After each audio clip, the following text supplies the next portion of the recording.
Amin, amin.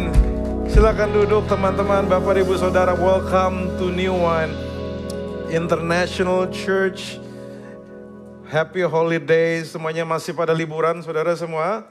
Tapi masih berusaha berhemat ya.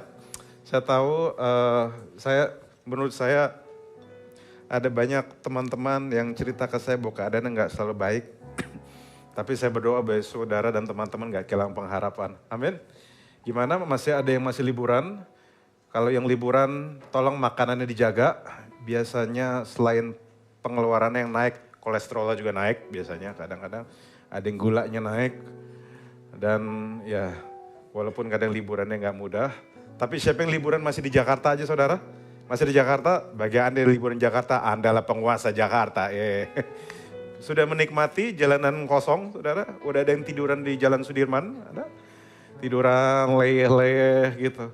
Buat saya liburan masa-masa gini adalah the best part of Jakarta menurut saya. Saya nggak mau keluar dari Jakarta kalau saat-saat seperti ini.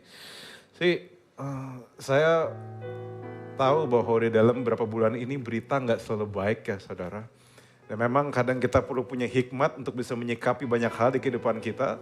Mungkin ada yang menyikapi dengan lebih berhemat, ada yang menyikapi dengan mengencangkan ikat pinggang. Tapi ada juga yang mungkin menyikapi dengan persiapkan bisnis mereka lebih baik lagi dan sebagainya sambil menunggu-nunggu. Apapun terjadi, saya berdoa supaya Tuhan, Sang Gembala Agung tetap memegang tangan Anda. Dan janganlah terlepas dari kuasanya, janganlah terlepas dari hubungan dengannya. Supaya saudara gak kehilangan pengharapan dan kau gak kehilangan tuntunan. Amin saudara sejauh ini ya. Hari ini saya mau share sesuatu yang sebenarnya cukup make sense, tapi mungkin ada yang pernah dengar. Dan for information saya sambil duduk hari ini, kenapa? Karena obrolan hari ini gak mudah. Jadi saya mau sambil duduk aja, karena Anda juga duduk, saya juga pengen duduk gitu maksudnya. Dan saya bersyukur bahwa hari ini saya pakai fashionnya sedikit berbeda. Istri saya dan anak di kandungan saya yang pilihin, gitu kan. Jadi beberapa ada yang muji, maksudnya, oh today you look good, amin. Terima kasih. Nah, hari ini saya mau bicara tentang tema yang di bulan April ini, yaitu religion kills. Wah, sangat dahsyat ya untuk negara agamis seperti kita ya.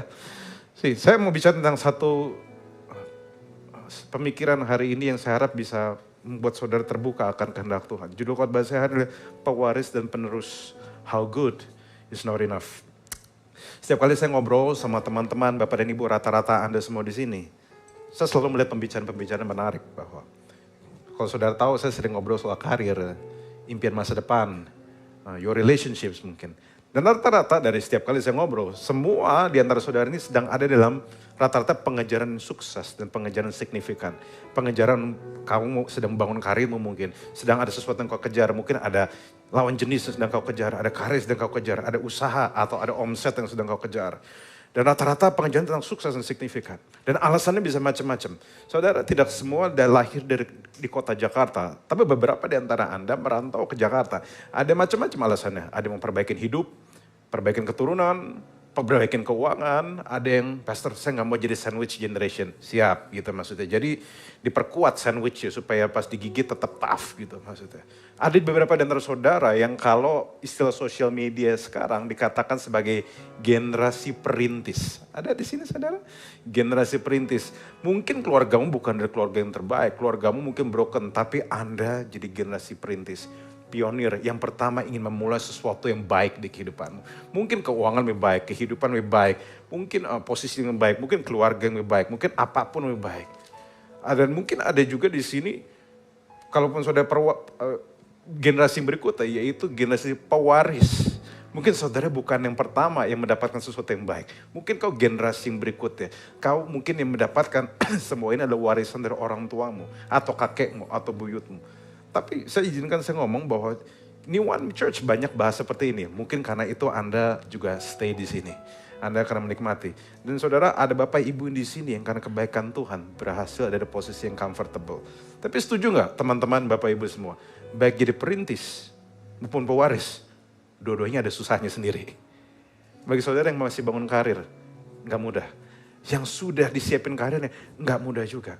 Itu masih perintis, pewaris. Belum ada satu lagi, di masyarakat Indonesia ada satu lagi, agamis. Saudara tahu? Makhluk-makhluk yang setiap kali ngobrolin soal karir misalnya di sosial media tiba-tiba harta banyak, kotak sembayang, apa gunanya gitu misalnya. Sering lihat itu? Misalnya untuk apa semuanya punya semuanya tapi kehilangan nyawanya. Oh sering banget. Terus kalau kerja yang penting niatnya, hasil serahkan pada Tuhan. Sering ketemu makhluk kayak gini? Atau saudara yang kayak gini? Ya. Terus ada yang bilang orang miskin masuk surga lebih gampang daripada orang kaya. Wow, jadi surga itu kayaknya lebih bansosnya banyak ke sana kayak gitu. Kalau rajin ibadah rezeki pasti ngalir dan sebagainya. Jadi kalau kita mau jujur kita berada di masyarakat yang mungkin membicarakan banyak hal itu. Ada yang perintis, pewaris, agamis, mistis, sarkastis, bombastis, separatis dan semuanya is-is yang berikutnya. Tapi izinkan saya hari ini sambil kita menyikapi dinamika itu ada satu statement yang saya mau bagikan ke saudara. Dan ini statement yang bikin saya berpikir. Yang ngomong bukan orang Kristen. Tapi somehow statement ini bikin kita berpikir ulang. Itu statement ini bilang gini. I think everybody should get rich and famous. And do everything they ever dream of. So they can see that it's not the answer. Wow. Yang ngomong Jim Carrey. Bukan orang Kristen. Saya nggak tahu siapa yang dia sembah. Pohon mungkin. Tapi dia ngomong hal menarik. Saudara, kalau ada yang tahu Jim Carrey di sini saudara? Atau taunya nasi curry, Pastor. Itu nasi kari, tolong ya, bukan. Jim Carrey pada masa tahun 90-an, 2000-an adalah salah satu aktor yang dibayar mahal. Dia terkenal, kaya, muda, luar biasa, dahsyat, yes. Dan dia punya semuanya. Dan mungkin banyak orang dulu pada masa pengen seperti dia. Tapi dia bilang gini, setelah dia sampai dengan semuanya itu, dia keluarin statement ini. Kayaknya semua orang perlu jadi kaya dan terkenal. Supaya orang ngerasa bahwa bukan itu jawabannya.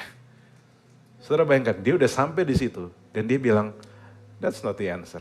Apakah dia bilang harta itu gak penting? Dia gak bilang gitu. Apakah dia bilang semua yang kita kejar itu gak penting? Dia gak bilang gitu.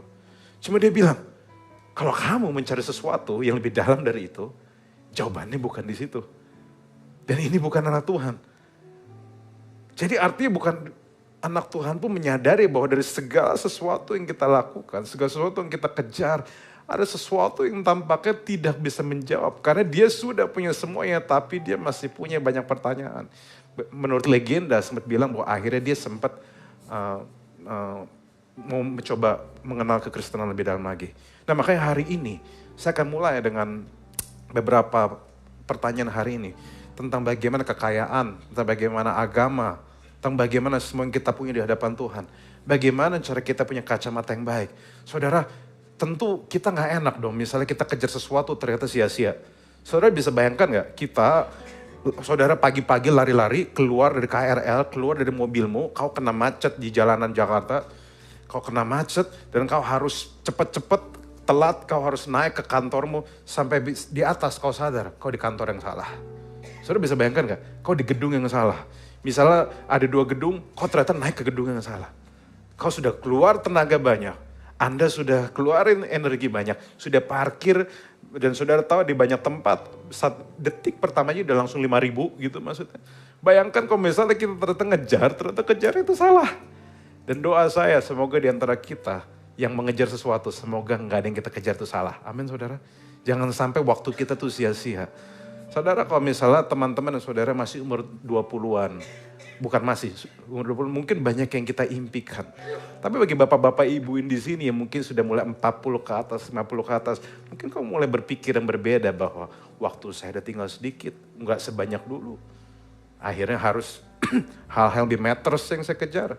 Dan hari ini saya berdoa supaya kita punya perspektif yang matters tentang bagaimana kita menghidupi kehidupan kita. Dan bagaimana Tuhan itu fit in ternyata di gambaran kehidupan itu. Saudara siap sejauh ini? Are you guys ready? You guys excited? Oke, kita akan buka satu ayat yang kita sering baca, kita sering dengar di Lukas 18-23 versi AGS. Bukan ayam goreng Surabaya, tetapi Alkitab gratis untuk semua. Jadi kira-kira saya akan bacakan 5 ayat ini, kita akan renungkan sama-sama. Salah satu pemimpin datang kepada Yesus dan berkata, Guru yang baik, apakah yang harus aku lakukan agar aku bisa hidup selamanya? Yesus bilang, mengapa kamu menyebutku baik? Jawab Yesus. Hanya Allah saja yang baik, tidak seorang pun baik. Dan ini maksudnya Yesus bilang gini, misalnya, maksud lu apa? lu mau nyindir apa nih sama gue nih? Itu kira-kira Yesus ngomong gitu. Yesus hari jelasin, ya kamu udah tahu kamu jadi baik, perintah-perintahnya. Jangan berzina, jangan membunuh, jangan mencuri, jangan beri kesaksian palsu, hormati adik dan ibumu. Nah statement berikutnya dia bilang ini, aku sudah mentaati semua perintah-perintah ini ya sejak saya masih kanak-kanak. Wah ini orang dari kecil udah punya kapling di surga kalau menurut agama Yahudi ya saudara ya. Dia ini dari kecil udah dilakukan. Jawab orang itu ketika Yesus mendengar jawabannya berkata kepada laki-laki ini. Masih ada satu hal yang kamu lakukan. Pergilah dan jualah segala milik kepunyaanmu. Dan dia bilang gini, lalu datang kemari dan ikuti aku. Ketika laki-laki muda ini mendengar perkataan Yesus, dia pun merasa sedih. Sebab dia sangat kaya. Ayat yang sering kita dengar. Tapi saya mau ajak kita merenungkan. Sebenarnya kenapa cerita ini matters bagi kita? Karena cerita ini merepresentasikan pengejaran kita akan realita-realita itu.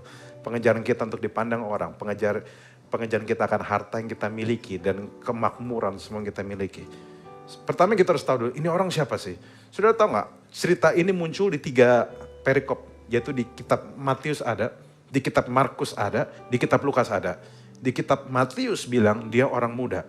Di kitab Markus dia bilang dia seorang. Di kitab Lukas dia bilang seorang pemimpin. Dan dari diagram dan ayat 3 pasal ini kita dapatkan 3 kata. Saudara. Yaitu orang ini siapa? Orang ini adalah pemimpin, muda, kaya. Pemimpin, muda, kaya. Bagi saudara ini biasa aja. Bagi orang Yahudi ini something.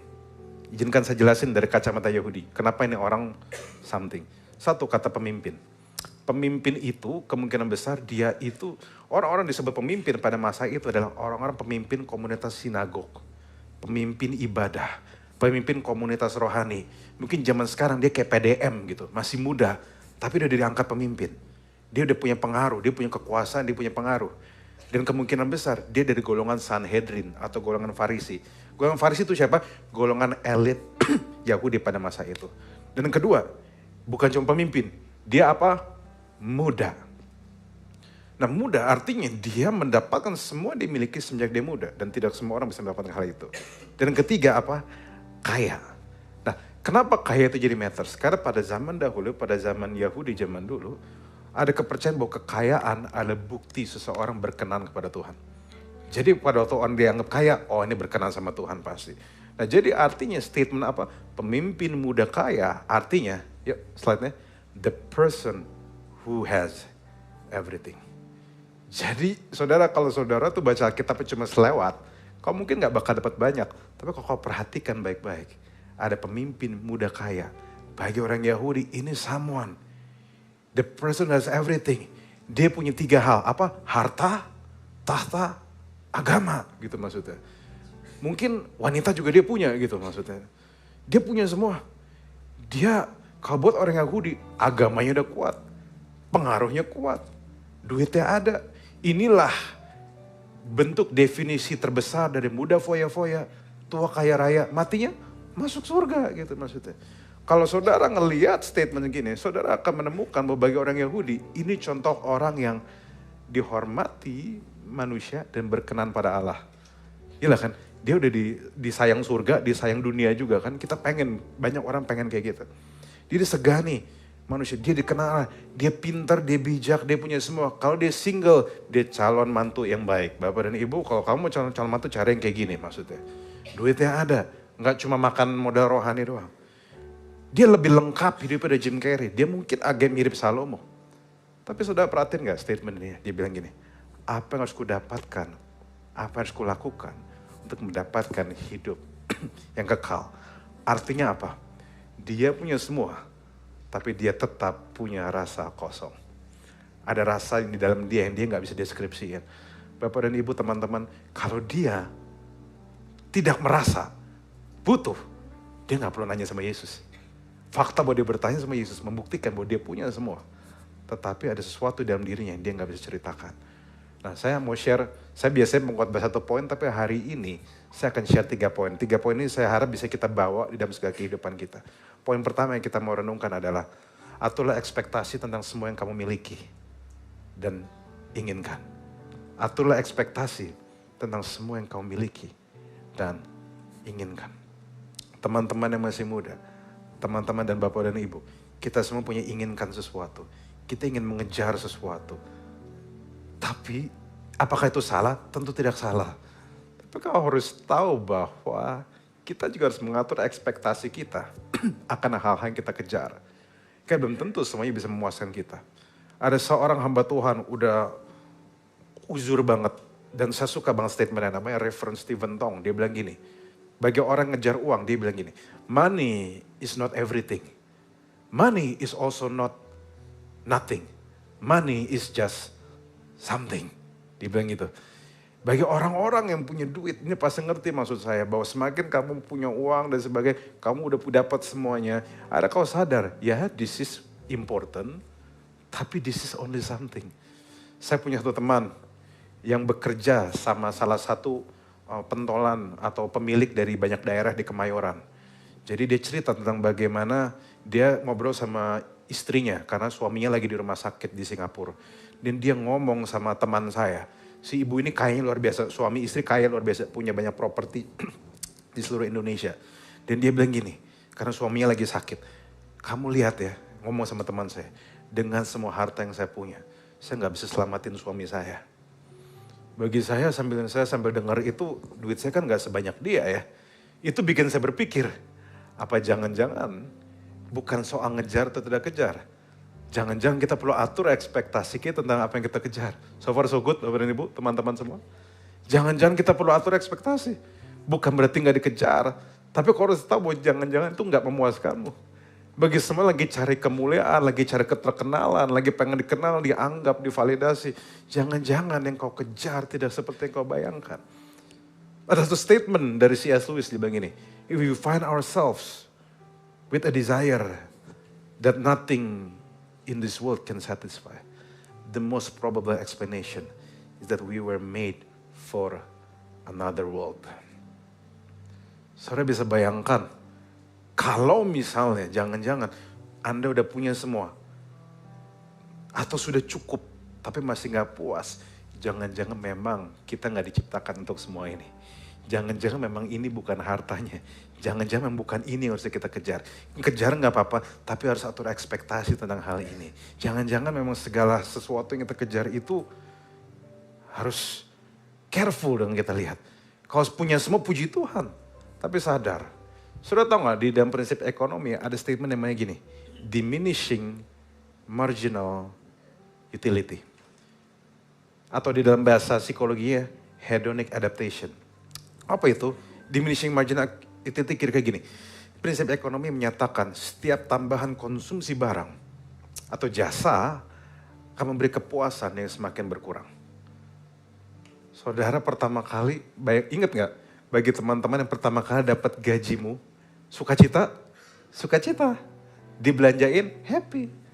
Tapi setelah bulan kedua, bulan ketiga, bulan keempat, rasanya beda.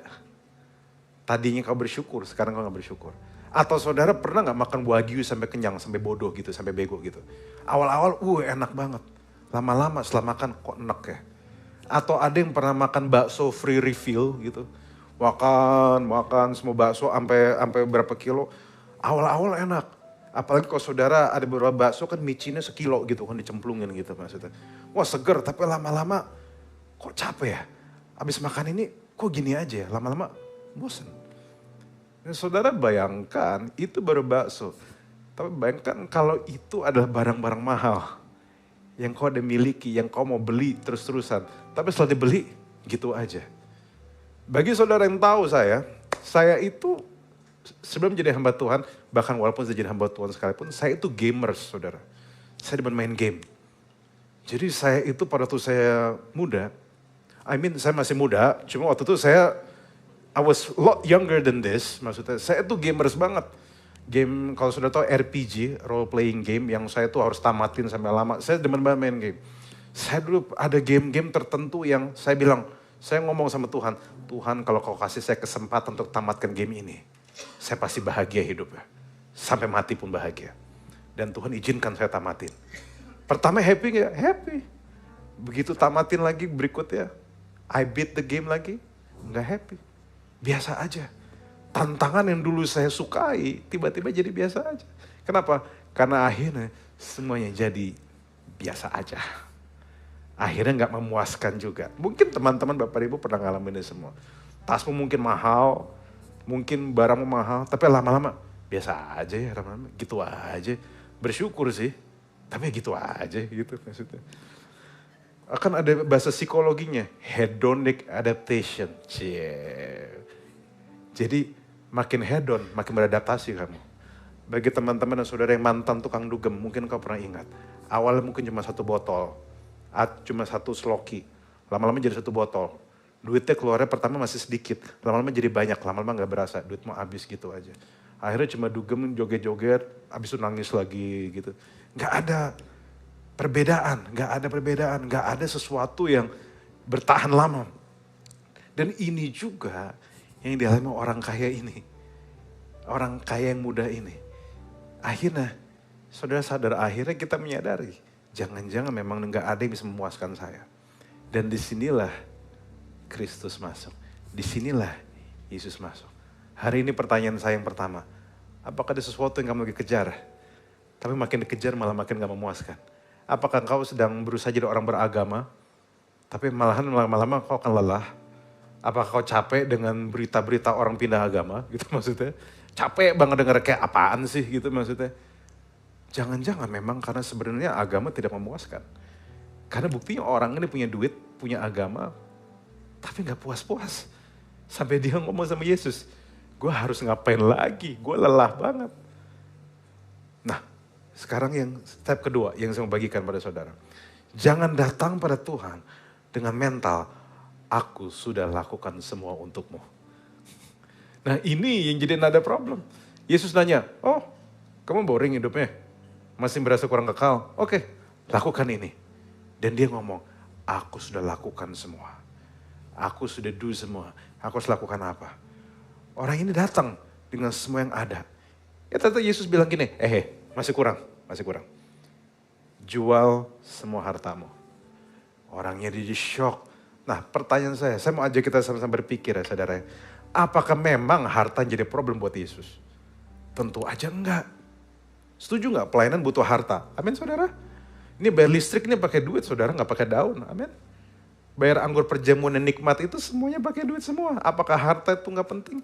Harta penting untuk pelayanan. Bahkan kalau saudara tahu di kitab Lukas, Yesus itu disupport pelayanannya sama istrinya Kuza. Kuza itu bendaharanya Herodes. Jadi lucu ya, Herodes pengen bunuh Yesus, bendaharanya support Yesus. Jadi kayak persis kayak politik di satu negara gitu maksudnya. Ya. It's very interesting kalau saudara perhatiin baik-baik. Nah, tapi apakah Yesus bilang kayak itu? Karena Yesus berkali-kali bilang, pakai hartamu untuk melayani dan lakukan yang benar. Tapi kenapa dia suruh buang itu? Nah saudara, ini yang saya percaya. Karena Yesus yang punya hukumnya.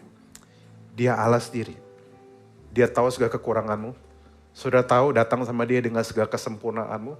Dia izinkan saya ngomong. Dia tahu semua celah-celahmu. Dia tahu semua titik-titik celah kita. Dia tahu segala hal yang kita sudah lakukan. Kita pikir kita lakukan tapi ternyata tidak. Saudara tahu kenapa Yesus ngomong gitu? Sebenarnya Yesus cuma ngomongin. Dari semua yang kamu lakukan. Ada satu yang kamu belum lakukan. Yaitu jangan ada padamu Allah lain di hadapanku. Ternyata dia berhasil di semua. Gagal di yang satu. Karena ternyata hartanya jadi salah satu sesembahannya dia. Dia nunjukin berhalanya. Akhirnya ada statement yang bilang, sedih sebab banyak hartanya. Beda sama Zakheus. Zakheus gak disuruh. Dia bilang, gue balikin semua yang sudah gue rugiin, gue balikin 4 kali lipat. Makanya jangan datang sama Tuhan dengan keadaan, Tuhan aku udah lakukan semua untukmu. Itu agama. Saya merasa Tuhan utang sama saya. Saya udah lakukan semua, saya udah pelayanan dan sebagainya. Akhirnya banyak orang melayani dengan motivasi seperti ini, akhirnya gak dapet yang dia bayangkan. Ada orang datang melayani, kenapa? Pengen pencitraan. Yang jomblo melayani, pengen deket sama dia. Katanya bilang pengen deket Tuhan, ternyata pengen deket sama anaknya Tuhan gitu maksudnya. Ada yang bilang untuk bisa kelihatan keren gitu, ternyata dia gak dapet yang dia harapkan. Saudara tahu gak ada satu statement bilang gini dari John Calvin, our hearts are a factory of idols. Hati kita itu bukan cuma berhala, penuh berhala, pabrik berhala, saudara. Salah satu pabrik yang paling susah di PHK ini, saudara. Pabrik ini susah banget. Kenapa? Karena produksi berhala terus. Ada hal-hal yang tadinya kita nggak gunakan, tapi entah kenapa lama-lama karena kita nggak mengasihi Tuhan, kita nggak kenal hubungan sama Dia, tiba-tiba akhirnya dia jadi penting aja. Kita sangat mudah mengadakan sesuatu yang bukan Tuhan. Makanya di Lukas 18 bilang gini, setelah orang itu pergi baru muncul ayat ini, Lukas 18 ayat 25. Lebih mudah bagi seekor unta untuk melewati lubang jarum jahit dibanding orang kaya masuk dalam kerajaan Allah. Sekali lagi saudara, kalau kita bilang, oh ada orang mempelesetin ayat ini, ya sudah, kita miskin aja sampai seumur hidup. Enggak gitu konsepnya. Tapi idenya adalah kita lihat ayat berikutnya bahwa apakah kekayaan itu menjadi Tuhan? Apakah itu menjadi berhala? Kok mungkin bukan kekayaan. Apakah power, influence itu menjadi berhala? Kalau itu dilepas gimana? Kalau kita kehilangan semua gimana? Banyak orang tanpa sadar maksudnya baik. Tetapi begitu, walaupun saudara tahu udah jaga hati sekalipun, begitu orang pensiun ada loh post power syndrome. Sedikit demi sedikit ada aja krisis identitas tertentu. So poin saya adalah hati itu bisa gitu. Dan apakah cuma orang kaya yang berhala? Oh enggak juga saudara. Orang miskin juga punya berhala. Enggak percaya saudara? Kalau Anda cek, ada orang istilah flexing. Tahu istilah flexing? Memamerkan kekayaan. Tapi ada yang kedua, revenge porn. Bukan, poverty porn. Saudara tahu poverty porn? Poverty porn adalah memamerkan kemiskinannya. Ya lu kaya, lah gue gitu maksudnya. Jadi ada orang bangga sama kekayaannya. Ada loh yang bangga sama kemiskinannya. Miskin aja dipamerin gitu maksudnya. Ya kan kamu kan udah berhasil. Lah gue harus ngais-ngais dan sebagainya. Oh itu kalau mau di ujung-ujung digituin panjang. Betul nggak? Kalau kita mau masuk di perdebatan itu, lelah. Saya percaya bahwa anak Tuhan butuh punya perspektif lain. Amin saudara. Kalau kita bertempur di situ terus, kau akan lelah. Pengejaran gak akan habis-habis ya. Dan kamu akan mengusahakan tenagamu atas hal-hal yang harusnya kamu gak kejar. Dan yang ketiga, berikutnya, yang jadi perenungan kita. God wants you, not just a religion, not just your wealth. Ini tiga hal yang simple, tapi berapa sering kita lupa. Saudara tahu gak bahwa lahir dari keluarga Kristen tidak selalu menjadi kamu pengikut Kristus. Sama seperti lahir di McDonald, nggak menjadikan kamu burger. Amin saudara. Pergi ke gereja tidak selalu menjadikan kita pengikut Kristus. Sama, saudara tidur di garasi nggak jadiin saudara mobil gitu masalah. Tempat di mana kamu lahir tidak selalu menentukan siapa dirimu gitu. Yesus saudara nggak bilang gini, ikutlah agama Kristen atau agama Yahudi. Yesus bilang, follow me. Follow me, kalau dalam bahasa istilah Ibrani itu sama memikirkan, it starts from personal relationship. Kenal sama aku. Dan ini panggilan untuk kita semua. Saudara mungkin udah lama di gereja ini. Tapi pertanyaannya, apakah kamu kekristenan level religion? Atau kau udah masuk ke level berikutnya? Karena makna follow me dalam perkataan Yesus, itu artinya sebenarnya, ya saya pakai bahasa Yunani sedikit, akoluteo, yang berarti ngikutin seseorang sebagai murid. Berjalan di belakang sebagai pengikut setia. Saya nggak masukin di sini, ini just for simple thing saja. Itu artinya kayak ninggalin kehidupan lamanya. Bukan hanya belajar pengajarannya, tapi belajar hidupin cara hidupnya. Kenapa? Karena saudara tahu nggak, kekristenan sebenarnya punya 3 level. Yang paling bawah ada religion, yang tengah ada namanya relationship, tapi ada yang ketiga, namanya way of life. Nah pertanyaannya, oke pastor, kekristenan katanya kan memang bukan agama, bukan relationship. Oke, saya percaya hal itu. Are you? Makanya hari ini kalau saudara sedang bertanya-tanya, saya ini di level mana? Saya punya berita baik untuk Anda. Ada 10 questions, cepet kok dibuat ya. 10 pertanyaan, mungkin dalam waktu 5 menit, 2-3 menit kita akan renungkan sama-sama. Jawab cepet aja saudara, biasanya kalau jawab cepet itu biasanya itu lebih jujur gitu misalnya. Karena 10 pertanyaan ini akan menentukan kita ini di level mana. Apa kita di level yang mana? No, kita mulai ya, saudara. Semua siap ikutan kuis ya? Bapak Ibu, semua siap ikutan kuis ya? Oke, ada A, B, C, jawab di dalam hati aja. Oke, nomor 1, ya silakan. Ya. Siapa Yesus bagiku? A, Yesus adalah sosok yang harus aku sembah dan taati agar aku selamat. B, Yesus adalah Tuhan dan sahabat mengasihiku, aku mengenal lebih dalam.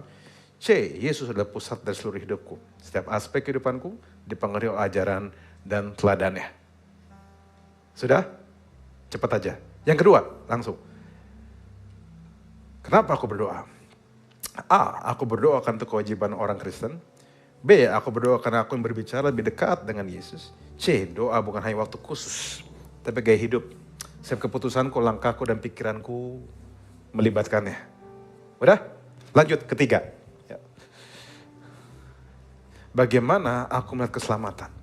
Keselamatan adalah hasil dari aku berbuat baik dan menaati aturan agama. B, keselamatan anugerah dari Yesus, bukan hasil usahaku. C, keselamatan mengubah cara aku hidup. Aku hidup dalam terang Kristus dan memberikan kasihnya kepada dunia. Sudah? Oke, 4. Ya. Apa tujuan ibadah dan gereja dalam hidupku? Ke gereja adalah keharusan. Kalau tidak, aku berdosa. Gitu. B, aku ke gereja untuk bertemu Tuhan dan bertemu bersama saudara seiman. Atau C, gereja bukan hanya tempat, tapi bagiku dari keseharianku dan membangun komunitas pelayanan dampak nyata. Oke, so far so good? Oke, yang kelima. Bagaimana aku merespons dosa dan kesalahan? Nah, kalau aku berdosa, aku merasa malu dan menjauh dari Tuhan. Ada yang kayak gini? Kalau aku berdosa, B, aku datang kepada Tuhan untuk menerima pengampunan dan pemulihan. C, aku sadar aku lemah, tapi aku terus berproses untuk hidup yang kekudusan dan pengaruhi dunia dengan kebaikan.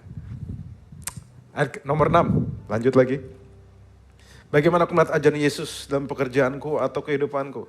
A, kerja adalah kerja, ibadah adalah ibadah, terpisah. Business is business katanya. B, aku membawa nilai-nilai Yesus dalam cara aku bekerja dan berinteraksi. C, pekerjaan dan semua aku lakukan adalah pelayanan. Aku berdiri dengan excellence, kejujuran, dan kasih seperti Kristus. Udah? Nomor 7. Bagaimana aku melihat orang lain, terutama mereka yang berbeda atau dianggap berdosa? A, mereka bertobat dan hidup sesuai ajaran agama. B, aku mereka mengenal Yesus seperti aku mengenal. C, aku tidak hanya ingin mereka mengenal Yesus, tapi aku menjadi contoh nyata kasih dan kebenarannya dalam kehidupan sehari-hari. Ya, yang ke-8. 3 lagi saudara, are you guys still okay? Oke, yang ke-8. Bagaimana aku membuat keputusan dalam hidup? Aku mencari tahu aturan agama dan mengikuti yang tertulis. B, aku berdoa mencari kehendak Tuhan sebelum mengambil keputusan. C, aku secara otomatis bertindak berdasarkan prinsip Kristus dalam setiap aspek hidup. Keputusan besar atau kecil, semua dipengaruhi oleh iman. Yang ke-9, sedikit lagi, apa motivasiku dalam melakukan perbuatan baik dan melayani? A, aku melakukan ini supaya Tuhan berkatiku atau supaya aku diterima olehnya. B, aku melakukan ini karena aku mencintai Yesus dan ingin membalas kasih-Nya. Wow. C, melayani dan berbuat baik adalah bagian alami dari hidupku. Itu bukan sekedar pelayanan, tapi identitasku. Ayat yang ke-10, yang terakhir.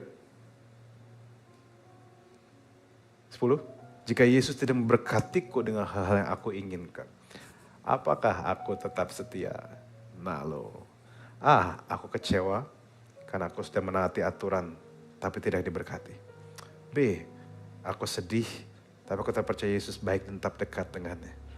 C, aku percaya bahwa apapun terjadi hidupku tetap di tangan Tuhan. Dan aku akan tetap hidup sesuai dengan prinsipnya. Wow, udah kebayang saudara 10-10-nya? Oke, kalau udah jawab 10-10-nya yang kita lihat. Kalau misalnya saudara lebih banyak jawab A, ya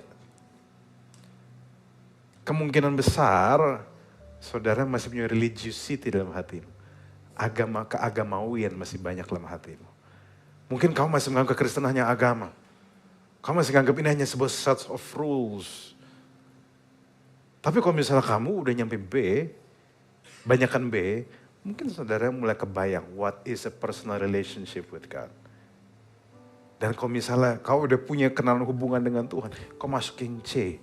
Bukan cuma sekedar hubungan, tapi hubungan itu mengubahkan menjadi way of life. Saya tidak akan ngejek saudara mana yang A, mana yang B, mana yang C. Ada yang lebih banyak A-nya di sini? Ada yang lebih banyak B-nya? Ada yang lebih banyak C-nya? Mungkin saudara ada yang A, B, C mungkin. Kau campuran tiga-tiganya. Atau mungkin banyakan C-nya. Ada yang banyakan B-nya. Apapun itu, ini biar jadi pemikiran kita. Kalau misal saudara masih banyak di A-nya, izinkan saya ngomong bahwa Tuhan mungkin menghargai, tapi nggak cuma sampai situ. Tuhan mau lebih dibanding semua usahamu. Tuhan mau hatimu. Tuhan mau ada dan saya. Tahun ini kita belajar soal life with purpose. Life with purpose itu bagaimana kita hidup dengan tujuan. Dan semua dikenal dengan belajar mengenal sang pemberi tujuan. Kalau saudara udah mulai B, puji Tuhan. Saudara tahu bahwa ini gak bisa cuma sekedar logis dan sebagainya. Tapi saudara perlu main hati sedikit. Perlu belajar kenal. Dan ketiga, way of life. Bukan cuma sekedar hidup, tetapi mengizinkan dirimu dipengaruhi oleh dia. Kekristenan itu lebih dibanding agama. Dia mulai dari relationship. Dan akhirnya berujung dia menjadi gaya hidup. Saya ini padahal belum ngomong soal Paskah belum Jumat Agung. Saya baru ajak kita memikirkan ulang soal kehidupan kita. Setiap tahun kita akan selalu membahas banyak hal. Berbagai macam hal yang kita butuhkan. Tapi hari ini dorongan saya, minggu ini, go deeper to your heart. Kau sampai di mana? Sampai di mana apa? Kita memang saudara cuma ngerasa ini agama aja, saudara datang karena apa? Atau memang sebenarnya there's something deeper in you. Yang kau ingin dapatkan. Saya akan satu statement ini. Christianity is more than religion. It starts from relationship. And it culminates as a way of life. Religion kills, but Jesus saves. Kenapa sih statement religion kills itu bisa muncul? Simpel aja. Karena yang menghalangi si orang kaya yang muda ini untuk ngikuti Yesus. Justru pencapaian-pencapaian agamawinya. Ingat, dia kaya, muda, berkuasa, dan agamawi. Justru 4 ini yang bikin dia bertahan. Kenapa? Karena kalau misalnya dia lepas semuanya, orang gak bakal nganggep dia berkenan sama Tuhan lagi. Kalau dia lepas semuanya. Akhirnya, yang dia pikir membuat dia berkenan sama Tuhan, itu yang menjauhkan dia dari Tuhan. This is my prayer. Semoga di New One gak ada yang kayak gitu. Saya berdoa biar siapapun Anda yang diberkati secara material dan secara kekuasaan, kau gak nganggap itu sebagai tujuan hidupmu. Tapi kau menganggap Yesus sebagai tujuan hidupmu. Dan justru kekuasaanmu, keuanganmu, semua resource yang kau miliki, kau pakai bukan untuk dirimu, tetapi untuk kemuliaan dan perluasan kerajaannya. Ingatlah bahwa we are people with mission. Makanya ada satu lagu yang saya tadinya mau nyanyiin, tapi ya mau nyanyi dikit lah. Sudah tahu lagu ini kan? Aku mengasihi Engkau Yesus dengan segenap hatiku.